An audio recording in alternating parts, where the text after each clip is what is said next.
ಮನೆಯಲ್ಲಿ ಮಲಗಿದ್ದ ವೇಳೆ ಯುವಕನೋರ್ವನನ್ನು ಭೀಕರವಾಗಿ ಕೊಚ್ಚಿ ಕೊಲೆ ಮಾಡಿರುವ ಘಟನೆ ಶುಕ್ರವಾರ ರಾತ್ರಿ ಶಿವಮೊಗ್ಗ ಜಿಲ್ಲೆ ಆಯನೂರು ಭಾಗದ ಸುತ್ತುಕೋಟೆ ಗ್ರಾಮದಲ್ಲಿ ನಡೆದಿದೆ. ಸುತ್ತುಕೋಟೆ ಗ್ರಾಮದ 29 ವರ್ಷದ ಪ್ರವೀಣ್ ಮೃತ ಯುವಕ.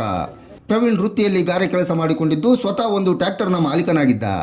ಹಳೆ ಮನೆ ಬೀಳುವ ಹಂತದಲ್ಲಿದ್ದ ಕಾರಣ ಇತ್ತೀಚೆಗೆ ಹೊಸ ಮನೆಯನ್ನು ಕಟ್ಟಿಕೊಂಡಿದ್ದು ಅದೇ ಮನೆಯಲ್ಲಿ ತಂದೆ ತಾಯಿ ಜೊತೆ ಆರಾಮಾಗಿಯೇ ಇದ್ದ. ನಂಗಪ್ಪ ಆದ್ರು ಅಮ್ಮ ಆದ್ರು ಹೀರೋ ಆದ್ರು ಹೀರೋಯಿನ್ ಆದ್ರು ನಂಗೆಲ್ಲಾನು ನನ್ನ ಅಮ್ಮನೇ. I love my. ಹಳೆ ಮನೆಯಲ್ಲಿ ಸಾಮಾನುಗಳು ಇದ್ದ ಕಾರಣ ಪ್ರತಿದಿನ ಪ್ರವೀಣ್ ಹಳೆ ಮನೆಗೆ ಹೋಗಿ ಒಬ್ಬನೇ ಮಲಗುತ್ತಿದ್ದ.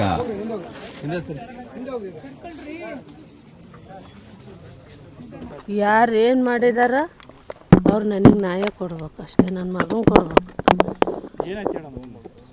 ಊಟ ಮಾಡಿ ಪೂಜೆ ಮಾಡಿ ಸ್ನಾನ ಮಾಡಿ ಕೆಲ್ಸಕ್ಕೆ ಹೋಗ್ಬಂದು ಸ್ನಾನ ಮಾಡ್ಕೊಂಬಂದು ಪೂಜೆ ಮಾಡಿ ಊಟ ಮಾಡಮ್ಮ ಮಲ್ಕೊಂತೀನಿ ನಾನು. ಆ ಮನೆಗೆ ಮಲ್ಕೊಂತಿದ್ದವನು. ಟ್ಯಾಕ್ಟ್ರಿ ಅಲ್ಲೇ ನಿಲ್ಲಿಸ್ತಿರ್ತೀವಿ, ಸಾಮಾನು ಇದ್ದಾವೆ ಅಂತ ಅಲ್ಲೇ ಹೋಗಿ ಮಲ್ಕೊಂತಿದ್ದ ನನ್ನ ಮಗ. ನಾವು ಈ ಕಡೆ ಮನೆ ಇಲ್ಲಿದ್ದೀವಿ. ಮಕ್ಕಂದಿದ್ದ ಟೈಮಿಗೆ ಈ ಕೆಲಸ ಮಾಡಿದ್ದಾರೆ. ಅವ್ರು ನಮಗೆ ನ್ಯಾಯ ಕೊಡ್ಬೇಕಷ್ಟೆ. ಒಂದು ಹುಡುಗಿನ ಲವ್ ಮಾಡಿ ಹೋಗಿದ್ರು ಸರ್. ಈಗ 2 ವರ್ಷ 4-5 ವರ್ಷ ಆಯ್ತು. ಕೇಸ್ ಆಗಿತ್ತು. ಅದು ಕೇಸಿಂದ ಬಂದ್ವಿ, ಕರ್ಕೊಂಬಂದ್ವಿ. ಕೇಸ್ ನಮ್ಮಂತಾನೆ ಆತದು. ಕೇಸಿಂದ ನಮ್ಮಂತಾನೆ ಆತು. ಬಂದ್ವಿ, ನಮ್ಮ ಪಡಿಗೆ ನಾವಿದ್ವಿ, ಅವ್ರ ಪಡಿಗೆ ಅವರಿದ್ದರು.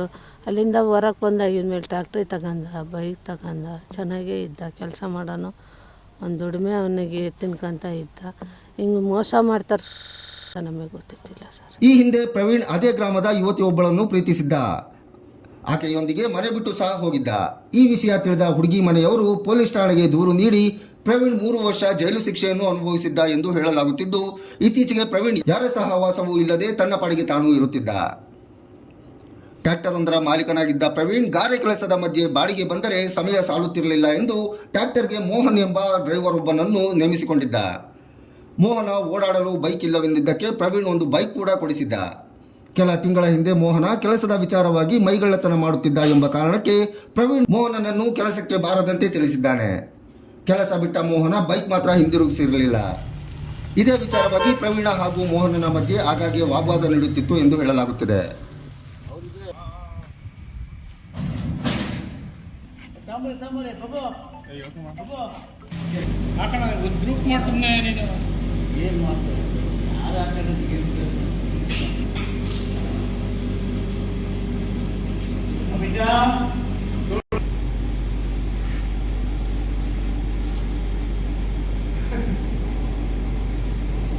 ಚೆನ್ನಾಗಿದ್ರು ಸರ್. ಮನೆಗೆ ಏನಿರಲಿಲ್ಲ, ಆರಾಮಾಗಿದ್ದ. ಹಳೆ ಮನೇಲಿ ಯಾವಾಗ ಹೋಗಿ ಮಕ್ಕನವನು ಮನೆ ಬೀಳಂಗಾಗಿತ್ತದು ಅಂತ ಬಾಡಿಗೆ ಮನೇಲಿ ಅಪ್ಪ ಅಮ್ಮ ಇದ್ರು.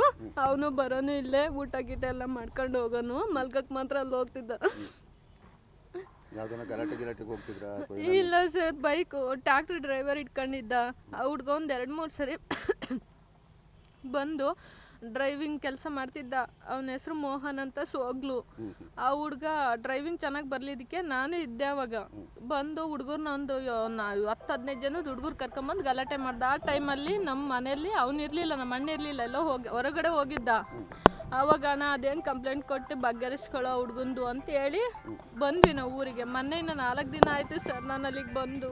ವಿಷಯ ತಿಳಿದು ಸ್ಥಳಕ್ಕೆ ಧಾವಿಸಿದ ಕುಂಸಿ ಠಾಣಾ ಪೊಲೀಸರು ಪ್ರಕರಣ ದಾಖಲಿಸಿಕೊಂಡು ತನಿಖೆಯನ್ನು ಆರಂಭಿಸಿದ್ದಾರೆ.